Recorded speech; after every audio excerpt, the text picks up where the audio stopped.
प्रेम पाई युवक युवती माने पागल हो जाती। सेमाने प्रेम पाई बापा माँ सांग साथी बंधु बांधव आत्मीय स्वजन समस्तक हित कथा को भूली निजे निज निष्पत्ति नियंती। किंतु बेले बेले सेमाने तांकर स्वार्थ सिद्धि होईगला परे अर्थ लालसारे हेउ किंबा लोकलज्जारे हेउ किंबा पूर्वर प्रतिशोध पूरण पाई केबे प्रेमिक तो आउ केबे प्रेमिका जणे अन्य जनकु रास्तारू निजे किंबा सांग साथी अबा सुपारी किलर द्वारा रास्तारू हटेई दिए। जणे नारी तार इज्जत पाई विवाह निमंते बारंबार चाप पकाइबारू प्रेमिक घटाइथिला एभଳି कांड। प्रेम हेउछि पवित्र आउ ए प्रेम को कलुषित कला जणे प्रेमिक आउ संपर्कर एक दुखद परिणति सामना को आसीछि। विवाह पाई बारंबार चाप पकाउथुबा प्रेमिका को प्रेमिक योजनाबद्ध भावे हत्या करी मृतदेह को जंगल रे फिंगी देइथिला। पुलिस 3 जणों को गिरफ्त करिछि।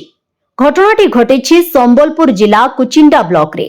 वर्तमान एही घटनाटी सारा राज्य रे चांचल्य सृष्टि करिछि। मृत युवती हेले मोहुलपाली थाना कुसुमी फांडी अधीनर मोहुल मुंडार सरिता सा बयस 24 वर्ष। से कुचिंडार घोषा रोड स्थित साहेली ब्यूटी पार्लर रे काम करुथिले।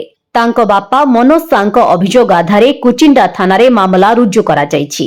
पुलिस तदंतरु जना पड़िछि जे कुचिंडा थाना अधीन तेली कुंडापोसी ग्रामर दिव्यलोचन प्रोसेट ओरफ अनिल प्रोसेट बयस 27 तांको सह प्राय 2 वर्ष धरी प्रेम संपर्क रहिथिला सरितांकर। विवाहर प्रतिश्रुति दे दिव्यलोचन बारंबार संपर्क रखुथिले। परवर्ती समय रे से युवक विभिन्न आड़ देखाई विवाह को एड़ाई चलीथिला। एथिरे सरिता विवाह पाई चाप पकाइबारु अभियुक्त तांकु रास्तारू हटाइबाकू पूरा योजना तैयारी करिथिले। गत 16 तारीख संध्या प्राय 8टा समय रे कुचिंडा रथयात्रा देखिबाकू जाइथिले सरिता।